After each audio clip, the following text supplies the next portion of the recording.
Well, there's a lot of talk in the news right now about the fiscal cliff. It's when a combination of expiring tax cuts and government spending cuts are scheduled to become effective at the end of this month. The question is, how will it impact your finances? Join us right now, the Wizard of Wealth, the Guru of Green, Jim Casey himself from Integrated Wealth Management. Good morning. Welcome. Good morning. I like that. The Guru of Green. I'll try. And of course, we're going to ask you all the money questions I get the big cape. right now on KMIR 6. The fiscal cliff, we've been hearing so much about it. So how could it actually impact us? Well, I want to put it all into perspective first. I mean, what is the fiscal cliff? I mean, just imagine if you brought home $23,000 a year and your budget was $36,000 a year.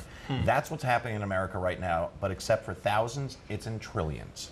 So we really have a debt crisis here. And what the fiscal cliff is Bush-era tax cuts and some budget rules are going to take place on January 1 that's going to absorb over $109 billion out of the economy every year for the next 10 years. So that's going to impact the Medicare spending. There's going to be an increase, proposed increase in Social Security taxes. Household taxes could go up anywhere from $2,000 to $3,500 a year.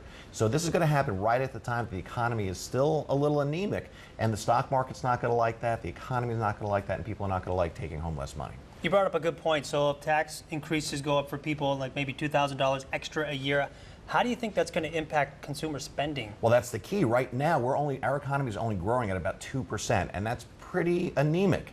We want, and if we remove that money out of the economy, that could drop our economy down by another 4%. So we'll be back into recessionary mode, which again, from job and unemployment benefits could be cut as well. Right. So people who are on unemployment, people who are taking home less money, it's just not a good thing, and that's why everybody's talking about it. And I've talked about this for a year. Compromise, compromise, compromise. I want the government to figure this out so that we're not all falling off of a cliff. And what can we do right now as we don't know what's going to happen? So what should we do? You know, prepare. And I always say that. I know it's very tough to have some money set aside, but try to save some money for that rainy day. There are websites out there. Fixtodebt.org is one of my favorite ones, and people are they're trying to get people to sign the petition so that our Congress people and our senators listen to what our problems are and not just worry about this bipartisan.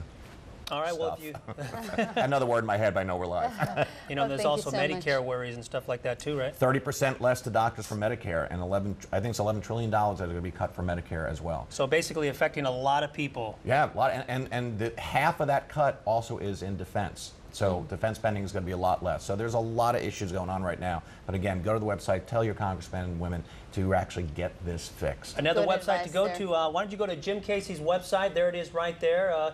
Integrated Wealth Management. Actually, you can go to our website and get that information. If you have any questions, you want to find out how maybe you can prepare yourself for this fiscal cliff and how not to fall over the edge. Jim, we want to thank you for joining us this morning. Thank you so much. You got it. We'll see you back here next week. Okay.